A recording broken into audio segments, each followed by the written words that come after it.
वापी से उठी हुई आंखों ने मुझे क्षणभर टटोला और फिर जैसे पतियाए हुए सर में वह हंसते हुए बोला, बाबूजी, सच कहूँ, मेरी निगाह में ना कोई छोटा है ना कोई बड़ा है।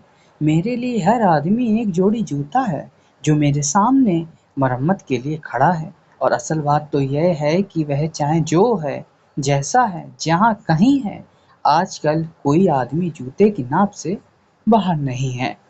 फिर भी मुझे ख्याल रहता है फिर भी मुझे ख्याल है रहता है कि पेशेवर हाथों और फटे हुए जूतों के बीच कहीं न कहीं एक आदमी है जिस पर टाके पड़ते हैं, जो जूते से झाँकती हुई उँगली की चोट छाती पर हथौड़े की तरह सहता है।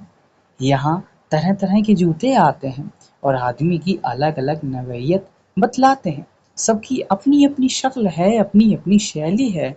मसलन एक जूता है। जूता क्या है? चकत्तियों की थैली है। इसे एक आदमी पहनता है इसे एक आदमी पहनता है जिसे चेचक ने चुग लिया है। उस पर उम्मीद को तरह देती हुई हंसी है, जैसे टेलीफोन के खंभे पर कोई पतंग फंसी है और खड़खड़ा रही है। बाबूजी, इस पर पैसा क्यों फूकते हो? मैं कहना चाहता हूँ, मगर मेरी आवाज़ लड़खड़ा रही है। मैं महसूस करता हूँ भीतर से एक आवाज़ आती है, कैसे आदमी हो? अपनी ही जाति पर थूकते हो? आप यकीन करें, उस समय मैं चकत्तियों की जगह आंखें ताकता हूँ और पैसे में पड़े हुए आदमी को बड़ी मुश्किल से निभाता हूँ।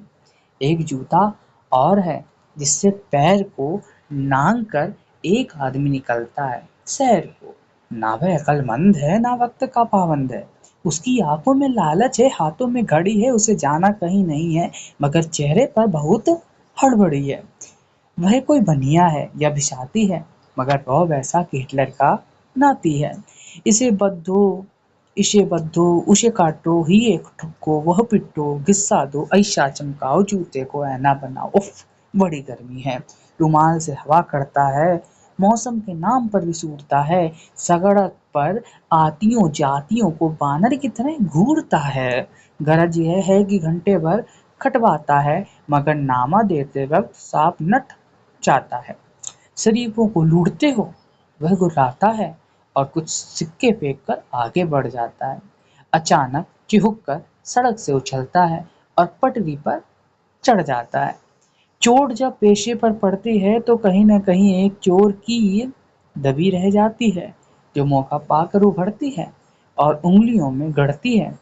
मगर इसका मतलब यह नहीं कि मुझे कोई गलतफ़हमी है। मुझे हर वक़्त यह ख़्याल रह